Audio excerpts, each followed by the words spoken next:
Welcome back to NerdVine. So last time I ended noting some things I want to do for future episodes and requests for input, and then I hinted that this episode might be at an airport. Womp womp, we're in the kitchen. I mixed up which flights had which layovers. Traveling is just kind of wild sometimes. My flight out does not have enough of a layover to do a video. Vino and video. No, sorry, I'm me. That'll have to be on my flight back. So I have a pretty lengthy layover on that flight. I'm definitely hoping to do some lounge filming, but I didn't want to skip a video, so this video is from the past. No, I'm just filming it before I leave. I'll post it at normal time.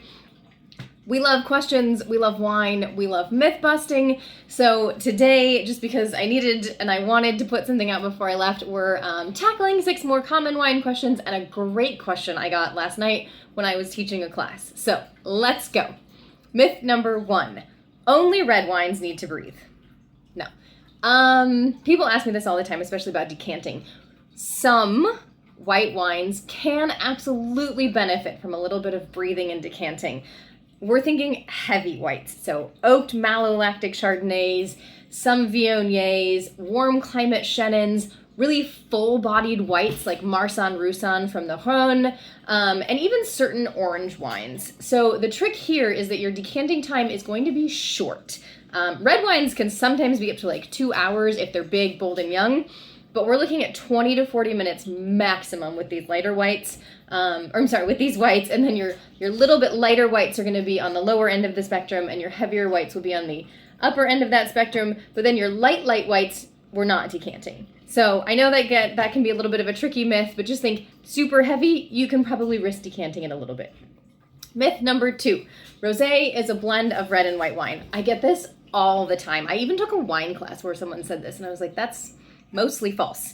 High quality rosé is made from direct press or something called saignée, which is the bleeding method. So I think last year, maybe in the fall, we did some videos on the winemaking, or if you've taken a class of mine, you may remember that first we crush the grape and then we press. So crushing is applying just enough pressure to break the grape skin, and by doing so, you already start to get what's called free run juice. This is the juice that comes off like just crushing. It'll be super light. We actually had a rosé last night that honestly almost looked like it was water. So my guess is that it was almost entirely free run juice. Once you start pressing, you're like actually squishing down the grape, and you start to extract a little more color, and you even start to get color and juice from the skins. I'm simplifying this just a little bit for this video. There should be a little bit more in the winemaking videos. But basically, like, the more you press, the more you get, right? Then you can leave the grapes with the skins for a little more tannin, a little more color, and I mean, that's how we make red wine after all.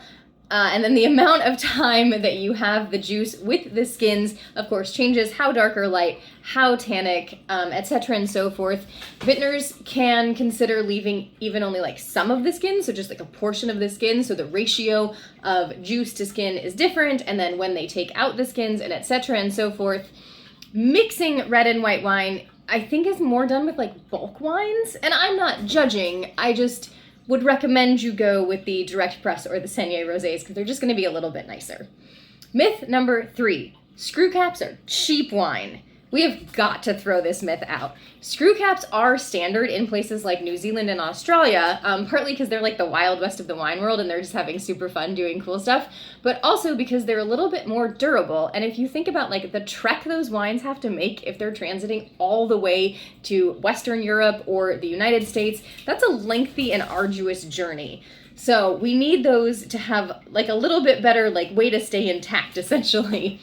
And there are even some... Amos is playing with toys and it's super cute. There are even some high-end European wineries that are using these screw caps to reserve freshness because you won't get the hints of oxidation that you get from a cork. So if you don't want that, a screw cap can be a great way to go.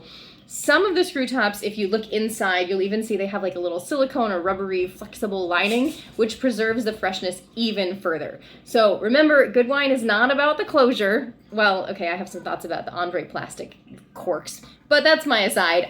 It's about what's inside, which I also have thoughts. But anyway, I digress. Myth number 4, and we talked about this recently, not last night's class, but a different conversation I was having with someone. sweet wine is only for beginners or like people who don't like wine.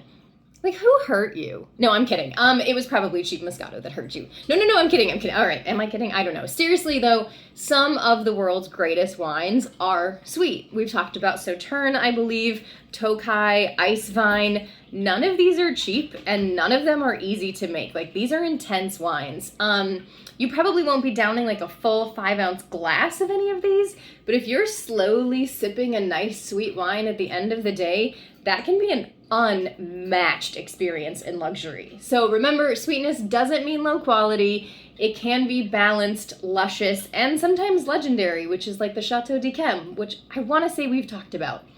But moving on to myth number 5, only old world wines are worth drinking. Oh, come on, let's just drop that snobbery. Amazing wines come from all over the world. We've talked about 30 to 50 degrees of latitude, and even that's changing a little bit.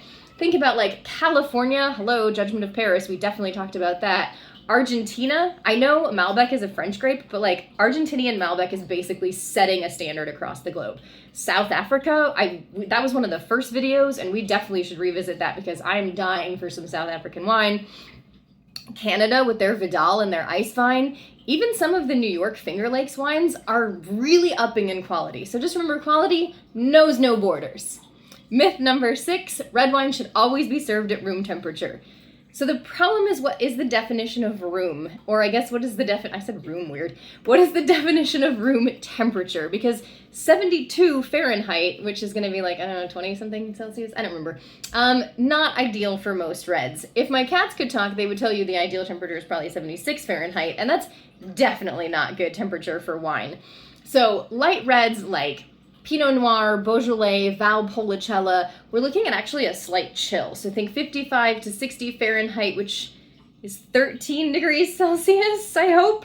And then big reds, like your Cab Sauves, we're looking at maybe like 60 to 65 Fahrenheit, which I'm pretty sure is 15 to 18 Celsius. So your room temperature is a spectrum, and your wine deserves the temperature that it wants, which is on the lower end. That's the myths. Now, the question I got last night, which I actually thought was so interesting, we were having a Vouvray French Chenin, and it had these distinct notes of peach. So I had a student who was like, I guess, very allergic to peaches, and thus nervous. And honestly, I would say rightly so. I'm allergic to chocolate, and boy do I get nervous when I have coffee that has distinct cocoa notes. And I know full well, like there's not actually cocoa in it, but I still kind of had this moment of panic. So anyway, I was obviously devastated for her because I love peaches, but I was happy for her because wine, except for like fruit wines, obviously don't drink peach wine, is just grapes. So whether you're allergic to peaches or honey or cherries or watermelon, yes, I know someone allergic to watermelon, also a devastating thing in my opinion. If you're allergic to grass, like wine is made of grapes, yeast, and sugars. So it's actually, in my opinion, a way you can enjoy flavors that you might not usually be able to have, which is also how I feel about chocolatey coffee. So go enjoy your wines. Don't freak out about allergies. It's grape, sugar, and yeast, and you're gonna be great. If you do have an allergic reaction, please don't sue me. I'm not a doctor. That's your 6 myths and 1 excellent question busted. Did I shatter anyone's beliefs? Do you have any other myths you want me to fact check? Drop me notes in the comments. Let me know any questions you have. In the meantime, stay curious, stay nerdy, and drink what you love however you love it. Cheers.